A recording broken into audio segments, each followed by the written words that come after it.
I circle the ship with the sharks, slipping between dark waves. The water is layered with cold currents, sea creatures, and a ship that slices through it with cargo holds full of stolen people. I swim underneath the swells, away from the gaze of men and just out of the reach of jaws. Waiting. The hull of the vessel is a shadow above me, and as I follow the line of the keel, my chest tightens, hot rage building against my ribcage. I spin away as fish flit around me, stretching my fingers up toward watery sunbeams. It has been weeks since I have felt the burn of a midday sun. I miss basking in its light, letting the heat soak into my bones. Closing my eyes, I reach for a memory that twists and coils like smoke.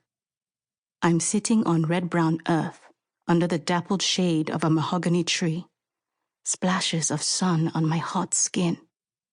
Eagerly, I grasp for more. But as usual, the vision fades. My stomach churns with disappointment as sharp as red coral. Every time, the loss feels the same, as if a part of me is within reach only to dissolve like mist on the tops of the waves.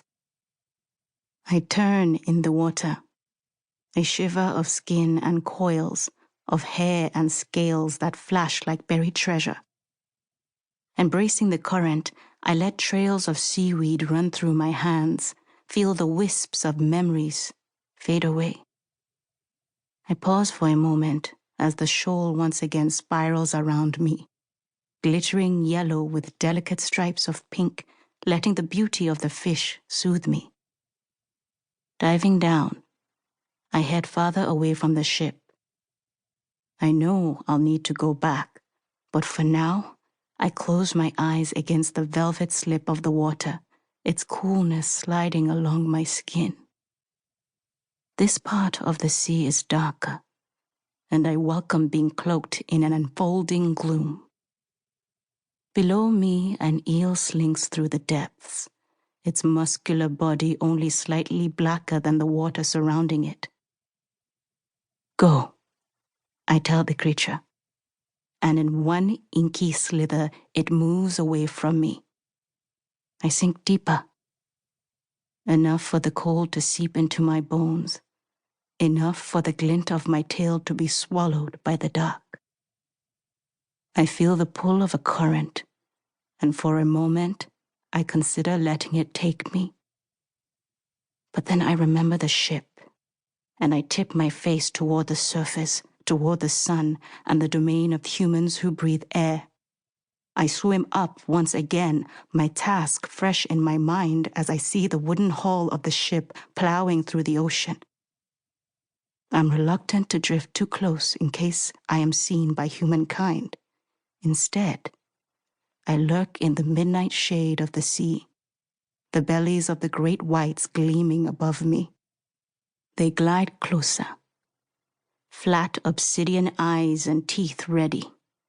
I shudder, turning away from their large bodies as they track the ship, even though I am doing the same as they are.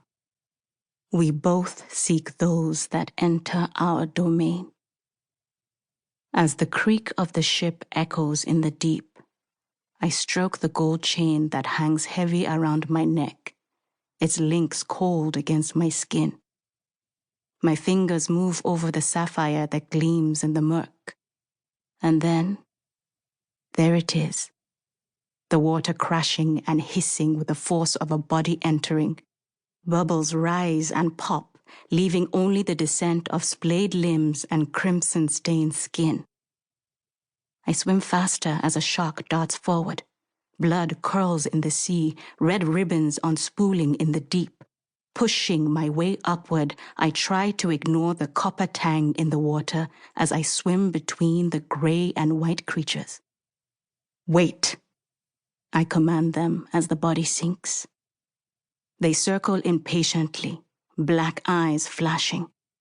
I turn to the person, catching a glimpse of their unseeing eyes and an open mouth, bruised and swollen.